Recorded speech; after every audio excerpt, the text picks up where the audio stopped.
दोस्तों, आप लोग कैसे हो? और आज खाने में हम लोग का अंडा करी है। तो अभी लेके आया है। उसके साथ क्या खाएगा सोचता है, देखता है। थोड़ा रोटी वगैरह होगा तो अच्छा है। रोटी के लिए भी बोला है। तो आप लोग का खाना हो गया?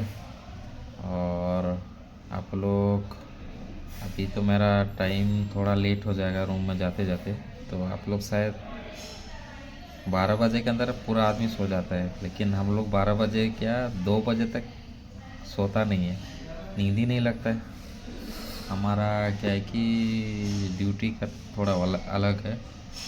तो इसीलिए थोड़ा हम लोग को टाइम लगता है सोने में। तो आज खाने में क्या है मैं आपको दिखाएगा, ठीक है? वीडियो रेकॉर्ड করছো না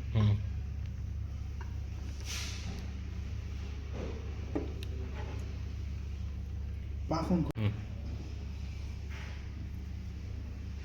বাস বন্ধ